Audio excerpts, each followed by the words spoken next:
ಸ್ನೇಹಿತರೆ, ಪವಿತ್ರ ಬಂಧನ ಧಾರಾವಾಹಿಯ ನಾಳೆಯ ಸಂಚಿಕೆಯಲ್ಲಿ ನಮ್ರತಾ ಮುಖವಾಡ ಬಯಲಾಗಿ ದೇವ್ ನಮ್ರತಾ ಕೆನ್ನೆಗೆ ಹೊಡೆದು ನಮ್ರತನ ಮನೆಯಿಂದ ಆಚೆ ಹಾಕ್ತಾನೆ. ಸೊ ಈ ಒಂದು ಇಂಟ್ರೆಸ್ಟಿಂಗ್ ಸಂಚಿಕೆನ ಕೊನೆ ತನಕ ನೋಡಿ, ಮಿಸ್ ಮಾಡ್ಬೇಡಿ. ಇದೇ ರೀತಿ ಅಪ್ಡೇಟ್ಸ್ ಗಾಗಿ ಸಬ್ಸ್ಕ್ರೈಬ್ ಮಾಡ್ಕೊಂಡಿರಿ. ಮೆಟ್ಟಿಲ ಮೇಲೆ ಪವಿತ್ರ ಹಾಗೆ ಪವಿತ್ರ ಅಮ್ಮ ಹಾಗೆ ದೇವ್ ಚಿಕ್ಕಮ್ಮ ಎಲ್ಲರೂ ಕೂಡ ಸೇರ್ಕೊಂಡು ಗ್ಲಾಸ್ ಪೀಸ್ ಅನ್ನ ಹಾಕಿರ್ತಾರೆ. ಇಲ್ಲಿ ಪವಿತ್ರ ವ್ರತ ಮಾಡ್ತಾ ಇರ್ತಾಳಲ್ವಾ, ಆದ್ರೂ ಕೂಡ ಆ ಗ್ಲಾಸ್ ಪೀಸ್ ಅನ್ನೆಲ್ಲ ಮೆಟ್ಕೊಂಡು ಹೋಗ್ತಾ ಇರ್ತಾಳೆ. ಅವಳಿಗೆ ಗೊತ್ತೇ ಆಗ್ತಾ ಇರಲ್ಲ. ಫಸ್ಟ್ ತುಂಬಾನೇ ನೋವಾಗ್ತಿದೆ. ದೇವ್ರೆ, ಹೇಗಿದನ್ನ ಈ ಒಂದು ವ್ರತವನ್ನ ನಾನು ಕಂಪ್ಲೀಟ್ ಮಾಡ್ಲಿ, ಈ ಒಂದು ವ್ರತವನ್ನ ನಾನು ಕಂಪ್ಲೀಟ್ ಮಾಡ್ಲೇಬೇಕು. ಯಾಕಂತಂದ್ರೆ ನನ್ನ ಗಂಡನ ಜೀವ ಅಪಾಯದಲ್ಲಿದೆ. ಸೊ ಇದರಿಂದ ಸಮಸ್ಯೆ ಆಗತ್ತೆ. ಈ ವ್ರತವನ್ನ ಕಂಪ್ಲೀಟ್ ಮಾಡಿದ್ರೆ ಮಾತ್ರ ನನ್ನ ಗಂಡ ಉಳಿಯೋದಕ್ಕೆ ಸಾಧ್ಯ. ದೇವ್ರೆ, ಹೇಗಾದ್ರೂ ಮಾಡಿ ನನಗೆ ಶಕ್ತಿ ಕೊಡು, ಈ ಒಂದು ವ್ರತವನ್ನ ಕಂಪ್ಲೀಟ್ ಮಾಡುವಂತ ಶಕ್ತಿ ಕೊಡು ಅಂತ ಹೇಳ್ಬಿಟ್ಟು ಬೇಡ್ಕೊಂಡಿದ್ದ ತಕ್ಷಣ ಅಲ್ಲಿಗೆ ದೇವ್ರ ಎಂಟ್ರಿ ಆಗ್ತಾರೆ. ದೇವ್ರೇ ಬಂದ್ಬಿಟ್ಟು ಪವಿತ್ರನ ಅಲ್ಲಿಂದ ಕರ್ಕೊಂಡು ಹೋಗ್ತಾರೆ. ಪವಿತ್ರ ಹೋಗ್ತಾ ಇರ್ತಾಳೆ, ಆದ್ರೆ ಅವಳಿಗೆ ಏನು ನೋವಾಗ್ತಾ ಇರಲ್ಲ. ಅಂದ್ರೆ ಗ್ಲಾಸ್ ಅಷ್ಟು ಚುಚ್ಚಿದ್ರು ಕೂಡ, ರಕ್ತ ಅಷ್ಟೊಂದು ಬರ್ತಾ ಇದ್ರು ಕೂಡ ಪವಿತ್ರಗೆ ಪರಿವೇ ಇಲ್ದೆ, ಜ್ಞಾನವೇ ಇಲ್ವೇನೋ ಅನ್ನೋ ರೀತಿಯಲ್ಲಿ ಹೋಗ್ತಾ ಇರ್ತಾಳೆ. ಅವಳಿಗೆ ಗೊತ್ತೇ ಆಗ್ತಿರಲ್ಲ. ದೇವರು ಇಲ್ಲಿ ರಕ್ಷಾ ಕವಚವಾಗಿ ನಿಂತಿರ್ತಾನೆ. ಹಾಗೋ ಹೀಗೂ ಈ ಒಂದು ವ್ರತವನ್ನ ಕಂಪ್ಲೀಟ್ ಕೂಡ ಮಾಡ್ತಾಳೆ ಪವಿತ್ರ. ಇದನ್ನ ನೋಡಿದಂತಹ ನಮ್ರತಾ ಹಾಗೆ ನಮ್ರತಾ ಅಮ್ಮ ಹಾಗೆ ದೇವ್ ಚಿಕ್ಕಮ್ಮ ಎಲ್ಲರಿಗೂ ಕೂಡ ಶಾಕ್ ಆಗತ್ತೆ. ಅಯ್ಯೋ, ಇವಳಿಗೆ ತಲೆ ಕೆಟ್ಟಿದ್ಯಾ, ಇಷ್ಟೊಂದು ರಕ್ತ ಹೋಗ್ತಿದೆ ಕಾಲಲ್ಲಿ, ಇಷ್ಟೊಂದು ನೋವಾಗ್ತಾ ಇದ್ರು ಕೂಡ ಗೊತ್ತೇ ಇಲ್ಲ ಅನ್ನೋ ರೀತಿಲಿ ಅದೆಲ್ಲ ದಾಟ್ಕೊಂಡು ಹೋಗ್ತಾ ಇದ್ದಾಳಲ್ಲ, ಛೆ, ಈ ಒಂದು ವ್ರತವನ್ನ ಕೂಡ ಕಂಪ್ಲೀಟ್ ಮಾಡ್ಬಿಟ್ಲಲ್ಲ ಅಂತ ಹೇಳ್ಬಿಟ್ಟು ಟೆನ್ಷನ್ ಮೇಲೆ ಟೆನ್ಷನ್ ಮಾಡ್ಕೊಳ್ತಾರೆ. ಹಾಗೆ ದೇವ್ಗೂ ಕೂಡ ತುಂಬಾನೇ ಬೇಜಾರಾಗತ್ತೆ. ಪವಿತ್ರ ಅವ್ರಿಗೆ ಏನ್ ಮಾಡ್ತಾ ಇದೀರಾ, ಇಷ್ಟೊಂದು ನೋವಾಗ್ತಾ ಇದೆ ತಾನ, ಇಷ್ಟೊಂದು ಗ್ಲಾಸ್ ಪೀಸ್ ನಿಮ್ ಕಾಲಿಗೆ ಚುಚ್ತಾ ಇದೆ, ಆದ್ರೂ ಕೂಡ ನೀವು ಅದನ್ನೆಲ್ಲ ಲೆಕ್ಕಿಸದೆ ಹೋಗ್ತಾ ಇದೀರಲ್ಲ, ಇದೆಲ್ಲ ಮಾಡುವಂತ ಅವಶ್ಯಕತೆ ಏನಿತ್ತು ಅಂತ ಕೇಳಿದಾಗ ದೇವ್ ಅವ್ರೆ, ನಿಮ್ಗೆ ಏನು ಆಗ್ಬಾರ್ದು, ನೀವು ಚೆನ್ನಾಗಿರ್ಬೇಕು ಅಂತ ಹೇಳಿದಾಗ ಏನಾದ್ರೂ ಆಗ್ಲಿ ಪರವಾಗಿಲ್ಲ, ಆದ್ರೆ ನಿಮ್ಗೇನು ಆಗ್ಬಾರ್ದು ಪವಿತ್ರ ಅವರೇ, ಪ್ಲೀಸ್ ದಯವಿಟ್ಟು ಇದನ್ನ ಇಲ್ಲೇ ಕ್ವಿಟ್ ಮಾಡಿ ಅಂತ ಹೇಳ್ತಾ ಇರುವಾಗ ಫುಲ್ ಟೆನ್ಷನ್ ಆಗಿರ್ತಾಳೆ ಪವಿತ್ರ. ಅಂತೂ ತಲೆ ತಿರುಗಿ ಬಿದ್ದ್ಬಿಡ್ತಾಳೆ. ಆಗ ದೇವ್ ಅವಳನ್ನ ಹಿಡ್ಕೊಂಡು ನೀರನ್ನ ಕೂಡ ಕುಡಿಸ್ತಾನೆ. ಆಗ ಎಚ್ಚರ ಆಗತ್ತೆ. ಆಗ ಗುರುಗಳಲ್ಲಿ ಬಂದ್ಬಿಟ್ಟು, ಪವಿತ್ರ ನೀನ್ ಒಳ್ಳೆ ಕೆಲಸ ಮಾಡ್ದೆ, ಇದನ್ನ ಕಂಪ್ಲೀಟ್ ಮಾಡ್ದೆ, ಹಾಗೆ ಇನ್ನೂ ಕೂಡ ರೆಡಿ ಆಗಿದ್ಯಾ ತಾನೆ ಅಂತ ಹೇಳಿದಾಗ, ಗುರುಗಳೇ ಏನ್ ಹೇಳ್ತಾ ಇದ್ದೀರಾ, ನಿಮ್ಗೆ ತಲೆ ಕೆಟ್ಟಿದ್ಯಾ ಅಲ್ಲ, ಇಷ್ಟೊಂದು ಸುಸ್ತಾಗಿದ್ದಾಳೆ, ಈ ರೀತಿ ಪರಿಸ್ಥಿತಿಯಲ್ಲಿ ಇದ್ದಾಳೆ, ಇನ್ನೂ ಕೂಡ ವ್ರತವನ್ನ ಮಾಡ್ಬೇಕಂತ ಕೇಳಿದಾಗ, ನೋಡು ದೇವ್, ಇಲ್ಲಿ ಸಮಸ್ಯೆ ಇರೋದು ನಿನ್ಗೆ, ನಿನ್ ಜೀವಕ್ಕೆ ಅಪಾಯ ಇದೆ. ಸೊ ಈ ವ್ರತವನ್ನ ಕಂಪ್ಲೀಟ್ ಮಾಡಿದ್ರೆ ಮಾತ್ರ, ಅದು ಪವಿತ್ರ ಈ ವ್ರತವನ್ನ ಕಂಪ್ಲೀಟ್ ಮಾಡಿದ್ರೆ ಮಾತ್ರ ನಿನ್ ಜೀವಕ್ಕೆ ಅಪಾಯ ತಪ್ಪತ್ತೆ.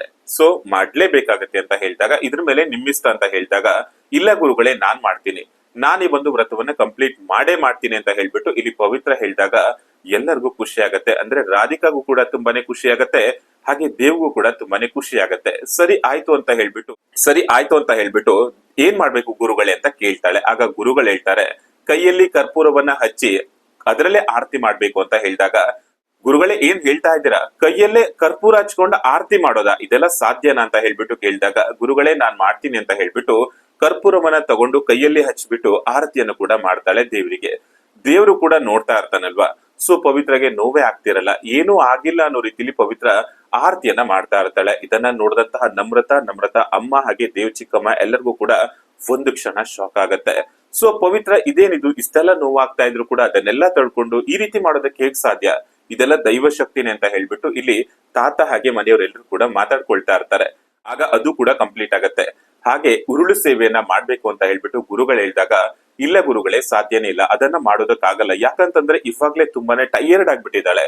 ಸೊ ಇನ್ನು ಕೂಡ ಅದನ್ನ ಮಾಡಿದ್ರೆ ಇನ್ನು ಹಾಸ್ಪಿಟ್ಲಿಗೆ ಸೇರ್ಸ್ಬೇಕಾಗತ್ತೆ, ಪ್ರಾಣಕ್ಕೆ ಅಪಾಯ ಆಗ್ಬಹುದು ಅವಳಿಗೆ ಅಂತ ಹೇಳಿದಾಗ, ಇಲ್ಲ ಗುರುಗಳೇ, ನಾನ್ ಮಾಡೇ ಮಾಡ್ತೀನಿ, ಯಾಕಂತಂದ್ರೆ ನನ್ಗೆ ದೇವ್ ಜೀವ ತುಂಬಾನೇ ಮುಖ್ಯ, ನನ್ನ ಕೊರಳಿಗೆ ತಾಳಿ ಕಟ್ಟಿರುವಂತಹ ದೇವ್ ಪ್ರಾಣ ತುಂಬಾನೇ ಮುಖ್ಯ ನನ್ಗೆ ಅಂತ ಹೇಳ್ಬಿಟ್ಟು ಆ ಒಂದು ವ್ರತವನ್ನು ಕೂಡ ಮಾಡೋದಕ್ಕೆ ಶುರು ಮಾಡ್ತಾಳೆ. ಇಲ್ಲಿ ದೇವ್ ಎಷ್ಟೇ ಪ್ರಯತ್ನ ಮಾಡಿದ್ರು ಕೂಡ, ಅಂದ್ರೆ ಅವಳನ್ನ ತಡೆಯೋ ಪ್ರಯತ್ನ ಮಾಡಿದ್ರು ಕೂಡ ಪವಿತ್ರ ಕೇಳೋ ಸ್ಥಿತಿಯಲ್ಲಿ ಇರಲ್ಲ. ಉರುಳು ಸೇವೆನ ಮಾಡೋದಕ್ಕೆ ಶುರು ಮಾಡ್ತಾಳೆ. ಪ್ರಥಮ ರೌಂಡಿಗೆ ಅವಳಿಗೆ ತಲೆ ತಿರುಗಿ ಬಂದ್ಬಿಡತ್ತೆ. ಅಯ್ಯೋ ಆಗಲ್ವೇನೋ ಅನ್ನೋ ರೀತಿಲಿ ಆಗ್ತಾ ಇರತ್ತೆ. ಅವಳು ಹೋಗ್ತಾ ಇರ್ತಾಳೆ, ಅವಳು ಸಾರಿನೆಲ್ಲ ಸರಿ ಮಾಡ್ಕೊಂಡು ಬರ್ತಾ ಇರ್ತಾನೆ, ದೇವ್ ಕೂಡ ಹಿಂದ್ಗಡೆ. ಹಾಗೆ ಪ್ರಥಮ ಸುತ್ತಲೇ ತಲೆ ತಿರುಗಿ ಬಂದಿರೋದ್ರಿಂದ ಅವಳನ್ನ ಹಗ್ ಮಾಡ್ಕೊಂಡ್ಬಿಡ್ತಾನೆ ದೇವ್. ಇಲ್ಲಿ ಪವಿತ್ರ ಇದೆಲ್ಲ ಯಾಕೆ ಮಾಡ್ತಾ ಇದೀಯಾ, ದಯವಿಟ್ಟು ಇದನ್ನ ಇಲ್ಲಿಗೆ ನಿಲ್ಸು, ನನ್ಗೇನಾದ್ರೂ ಪರವಾಗಿಲ್ಲ, ನಿನ್ ಜೀವಕ್ಕೆ ಏನು ಆಗ್ಬಾರ್ದು, ದಯವಿಟ್ಟು ಇದನ್ನ ನಿಲ್ಸು ಅಂತ ಎಷ್ಟೇ ಕೇಳಿದ್ರು ಕೂಡ ಪವಿತ್ರ ಕೇಳ್ತಾ ಇರಲ್ಲ. ಹಾಗೆ ಇನ್ನೊಂದು ರೌಂಡ್ ಕೂಡ ಆಗತ್ತೆ. ಹಾಗೆ ಎಲ್ಲವನ್ನ ಕಂಪ್ಲೀಟ್ ಕೂಡ ಮಾಡ್ತಾಳೆ. ಇದನ್ನ ನೋಡಿದಂತಹ ದೇವ್ಗಂತೂ ಕಣ್ ತುಂಬಿ ಬರತ್ತೆ. ಆಗ ಗುರುಗಳು ಅಲ್ಲಿಗೆ ಬಂದ್ಬಿಟ್ಟು, ಒಳ್ಳೆ ಕೆಲಸ ಮಾಡ್ದೆ ಕಣಮ್ಮ, ಈ ಒಂದು ವ್ರತವನ್ನ ಕಂಪ್ಲೀಟ್ ಮಾಡ್ದೆ ಅಂತ ಹೇಳ್ತಾ ಇರುವಾಗ ಪವಿತ್ರ ಮುಖದಲ್ಲಿ ಏನೋ ಖುಷಿ ಇರತ್ತೆ. ಹಾಗೆ ತಲೆ ತಿರುಗಿ ಕೆಳಗಡೆ ಬಿದ್ದು ಬಿಡ್ತಾಳೆ. ಆಗ ದೇವ್ಗಂತೂ ತುಂಬಾನೇ ಟೆನ್ಷನ್ ಆಗ್ಬಿಟ್ಟು ಅವಳನ್ನ ಎತ್ಕೊಂಡು ಹೋಗ್ತಾ ಇರ್ತಾನೆ. ಇವಾಗ ಇಮಿಡಿಯೇಟ್ಲಿ ಹಾಸ್ಪಿಟ್ಲಿಗೆ ಸೇರ್ಸ್ಬೇಕು ಅಂತ ಹೇಳ್ದವಾಗ ಗುರುಗಳು ಹೇಳ್ತಾರೆ, ಏನು ಆಗಲ್ಲ, ಇನ್ನೊಂದ್ ಸ್ವಲ್ಪ ಹೊತ್ತಲ್ಲಿ ಅವಳು ಎಚ್ಚರ ಆಗ್ತಾಳೆ, ಏನು ಆಗಲ್ಲ ಅಂತ ಹೇಳ್ಬಿಟ್ಟು ಸಮಾಧಾನ ಕೂಡ ಮಾಡ್ತಾನೆ. ಹಾಗೆ ಎಲ್ರು ಕೂಡ ಮನೆಗೆ ಹೋಗ್ತಾರೆ. ಹಾಗೆ ದೇವ್ಗಿಲ್ಲಿ ಅನುಮಾನ ಕೂಡ ಬರ್ತಾ ಇರತ್ತೆ, ಅಲ್ಲ ಅಷ್ಟೊಂದು ಬೇಗನೆ ಅಲ್ಲಿ ಗ್ಲಾಸ್ ಪೀಸ್ ಹೇಗ್ ಬರೋದಕ್ ಸಾಧ್ಯ ಅಂತ ಹೇಳ್ಬಿಟ್ಟು ಥಿಂಕ್ ಮಾಡ್ತಾ ಇರುವಾಗ ಅವ್ನ್ ಫ್ರೆಂಡ್ ಕೂಡ ಅವನಿಗೆ ಕಾಲ್ ಮಾಡ್ತಾನೆ. ಎಲ್ಲ ವಿಚಾರವನ್ನ ಹೇಳ್ತಾನೆ. ಅವನು ದೇವಸ್ಥಾನಕ್ ಬಂದವಾಗ ಯಾರು ಅಲ್ಲಿ ಗ್ಲಾಸ್ ಪೀಸ್ ಅನ್ನ ಹಾಕಿದ್ರು ಅನ್ನುವಂತ ಎಲ್ಲ ವಿಚಾರವನ್ನ ಹೇಳ್ತಾನೆ. ಆಗ ದೇವ್ಗಂತೂ ಕೆಟ್ಟ ಕೋಪ ಬರುತ್ತೆ. ಅಲ್ಲ, ನನ್ ಹೆಂಡತಿ ಜೀವನೇ ತೆಗಿಯೋದಕ್ಕೆ ಈ ರೀತಿ ಎಲ್ಲ ಪ್ರಯತ್ನ ಪಟ್ಟಿದಾರಲ್ಲ, ಖಂಡಿತ ನಿಮ್ಮನ್ನ ಮಾತ್ರ ನಾನು ಸುಮ್ನೆ ಬಿಡಲ್ಲ ಅಂತ ಹೇಳ್ಬಿಟ್ಟು ಇಲ್ಲಿ ದೇವಂತೂ ತುಂಬಾನೇ ಕೋಪ ಮಾಡ್ಕೊಂಡು ಕೂಗಾಡೋದಕ್ ಶುರು ಮಾಡ್ತಾನೆ.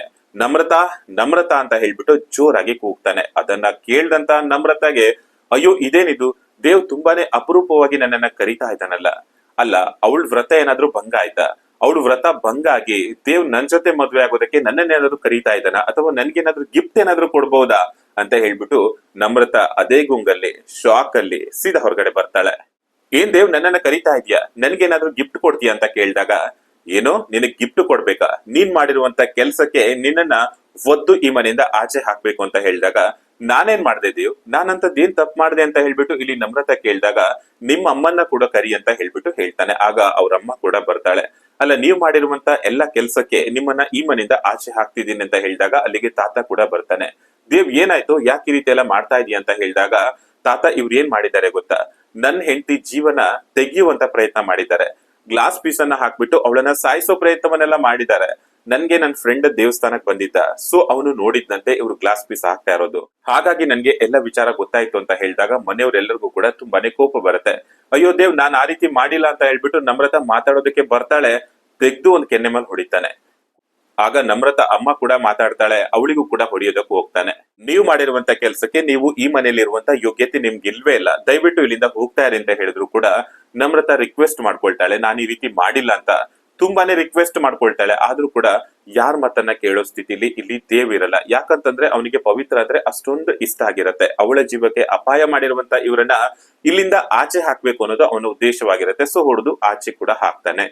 ಹಾಗೆ ಪವಿತ್ರಗೆ ಇಲ್ಲಿ ಪ್ರಜ್ಞೆ ಬರುತ್ತೆ. ಪವಿತ್ರ ಹತ್ರ ಬಂದ್ಬಿಟ್ಟು ದೇವ್ ಇಲ್ಲಿ ಮಾತಾಡ್ತಾ ಇರ್ತಾನೆ, ದಯವಿಟ್ಟು ಕ್ಷಮಿಸು ಪವಿತ್ರ, ನನ್ನಿಂದಾಗಿ ನಿನ್ಗೆ ಇಷ್ಟೆಲ್ಲ ಸಮಸ್ಯೆ ಆಗಿದೆ, ನಿನ್ನ ಜೀವ ಹೋಗುವಂತ ಪರಿಸ್ಥಿತಿ ಕೂಡ ಬಂದಿದೆ, ದಯವಿಟ್ಟು ನನ್ನನ್ನ ಕ್ಷಮಿಸು ಅಂತ ಹೇಳ್ಬಿಟ್ಟು ಕೈ ಮುಗ್ದು ಕೇಳ್ಕೊತಾ ಇರುವಾಗ, ಅಯ್ಯೋ ದೇವರೇ, ನೀವು ನನ್ ಗಂಡ, ನೀವು ನನ್ಗೆ ಕೈ ಮುಗ್ದು ಬೇಡ್ಕೊಳ್ಳೋದ, ಅಲ್ಲ ನನ್ ಕರ್ತವ್ಯನ ನಾನ್ ಮಾಡಿದೀನಿ, ನನ್ ಗಂಡನ ಜೀವಕ್ಕೆ ಅಪಾಯ ಇದೆ ಅಂತ ಅಂದಾಗ ನನ್ ಗಂಡನ ಉಳಿಸ್ಕೊಳ್ಳೋದು ನನ್ ಕರ್ತವ್ಯ ತಾನೆ, ಸೊ ಅದಕ್ಕೋಸ್ಕರ ನಾನು ನನ್ ಕರ್ತವ್ಯನ ಮಾಡಿದೀನಿ ಅಂತ ಹೇಳ್ಬಿಟ್ಟು ಇಲ್ಲಿ ಪವಿತ್ರ ಹೇಳ್ತಾ ಇರುವಾಗ ದೇವ್ಗಂತೂ ತುಂಬಾನೇ ಖುಷಿಯಾಗಿ ಹಗ್ ಮಾಡ್ಕೊಂಡ್ಬಿಡ್ತಾನೆ. ಆಗ ರಾಧಿಕಾನು ಕೂಡ ನೋಡ್ಬಿಟ್ಟು ತುಂಬಾನೇ ಖುಷಿ ಪಡ್ತಾಳೆ. ಇಂತ ಒಳ್ಳೆ ಸೊಸೆನ ನಾನು ತಪ್ಪಾಗಿ ತಿಳ್ಕೊಂಡ್ಬಿಟ್ಟಿದ್ನಲ್ಲ ದೇವ್ರೆ, ಇವ್ರು ಯಾವತ್ತೂ ಕೂಡ ಇದೇ ರೀತಿ ಖುಷಿಯಾಗಿದೆ. ಹಾಗೆ ಗುರುಗಳು ಕೂಡ ಹೇಳಿದಾರಲ್ವಾ, ಪವಿತ್ರ ದೇವ್ ಜೊತೆ ಇದ್ರೆ ಮಾತ್ರ ಚೆನ್ನಾಗಿರ್ತಾನೆ ದೇವ್ ಅಂತ ಹೇಳ್ಬಿಟ್ಟು ಇವರಿಬ್ರು ಕೂಡ ಖುಷಿಯಾಗಿರ್ಲಿ ಅಂತ ಹೇಳ್ಬಿಟ್ಟು ತುಂಬಾನೇ ಖುಷಿ ಪಡ್ತಾ ಇರ್ತಾರೆ. ಸೊ ಫೈನಲಿ ಪವಿತ್ರ ಹಾಗೆ ದೇವ್ ಇಬ್ರು ಕೂಡ ಒಂದಾಗ್ತಾರೆ. ಇಲ್ಲಿಗೆ ಈ ಒಂದು ಸಂಚಿಕೆ ವಿಡಿಯೋ ಕಂಪ್ಲೀಟ್ ಆಗುತ್ತೆ. ಇದೇ ರೀತಿ ಅಪ್ಡೇಟ್ ಗಳು ಆದಷ್ಟು ಬೇಗ ಬರ್ತಾ ಇರುತ್ತೆ.